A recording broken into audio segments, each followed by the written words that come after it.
হয় আজি মোৰ কাৰণে একদম মানে বিৰাট প্ৰথম যিহেতু ইলেকশ্যনত মই যিহেতু প্ৰথম থিয় হৈছোঁ আৰু নিজৰ কাৰণে যে ভোট দিছোঁ ইটছ এ গ্ৰেট এক্সপিৰিয়েঞ্চ আজি কিমান আশাবাদী সেইটো আজি ক'ব লাগিব নকোৱাটো ভাল নেকি ইটছ নট কেম্পেইন আজি ৰাইজক ভোটদান সাব্যস্ত কৰাৰ কাৰণে অধিকাৰ দিয়াটো ভাল সাংবিধানিক অধিকাৰ তো আজি কোনো ধৰণৰ তেনেকুৱা মন্তব্য মই কৰিব বিচৰা নাই ফ্ৰী এণ্ড ফেয়াৰ ইলেকশ্যন হ'ব লাগে আৰু ৰাইজক এইটো অধিকাৰটো দিব লাগে কেনেকুৱা দেখা পাইছে কিমান এনেইতো ভালেই দেখা পাইছোঁ আপোনালোকে এতিয়া নিশ্চয় সুধিব আহ্বান জনাব পাৰে আপুনি ভোট দিয়াৰ কাৰণে চবকে ওলাই আহি নাই ৰাইজতো আহিবই চবেইতো আহিবই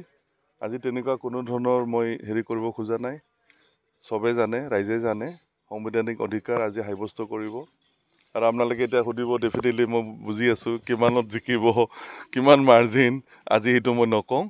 সেইটো 23 তাৰিখলৈকে ৰখিব লাগিব 28 ঠিক আছে আজিৰ দিনত কি কাৰ্যসূচী আছে আজি মই এনেই অলপমান চাম চেণ্টাৰবিলাকত অলপ ঘূৰিম যিহেতু কেণ্ডিডেট মই চাৰিওফালে আপোনাৰ পৰিয়াল আহিব অলপ পিছত আহিব তেওঁলোকে আহিব ভোটদান কৰিব ইয়াতে ধন্যবাদ ঠিক আছে